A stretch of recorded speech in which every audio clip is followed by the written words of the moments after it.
மரணம் தன்னை நெருங்குவதை அறிந்த மார்க்கண்டேயர் திருக்கடையூரில் சிவபெருமானின் திருவடிகளில் தஞ்சம் புகுந்தார். மார்க்கண்டேயரின் இறுதி நாளில் யமன் தனது பாசக்கயிற்றை வீசிய போது அது சிவலிங்கத்தையும் மார்க்கண்டேயரையும் ஒன்றாக சுற்றியது.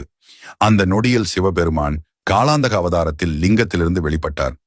என் பக்தனை தொட உனக்கு ஏது துணிவு என்று கோபப் புயலாய் கர்ஜித்த சிவபெருமான் காலனை தன் காலால் உதைத்து தள்ளினார். யமனின் பதவி பறிபோனது. உலகமே மரணமின்றி தவித்தது. தனது தவறை உணர்ந்த யமன் தன் பாவத்தை நீக்கி மீண்டும் பதவியை பெற காவசிகபுரியில் கடும் தவம் மேற்கொண்டார். நதி நீரிலிருந்து எழும் நுரையையும் கரையில் உள்ள மணலையும் சேர்த்து குழைத்து ஒரு லிங்கத்தை உருவாக்கினார். யமனின் பக்தியை கண்டு மனம் இறங்கிய ஈசன் அவருக்கு மீண்டும் பதவியை மீட்டளித்தார். விஸ்வாமித்திர முனிவரால் பிரதிஷ்டை செய்யப்பட்ட அந்த மணல் லிங்கம்தான் இன்றும் சிதைந்து விடாமல் அப்படியே காட்சியளிக்கிறது. இதனாலேயே இந்த மூர்த்திக்கு திரவப் பொருட்களால் அபிஷேகம் செய்யப்படுவதில்லை. விதிப்பயனை மாற்றி மரண பயம் போக்கி வாழ்வளிக்கும் காலகாலேஸ்வரரின் திருவருளை பெற கோவை மாவட்டம் கோவில்பாளையத்திற்கு ஒரு முறை நேரில் சென்று அந்த தீண்டா திருமேனியை தரிசியுங்கள்.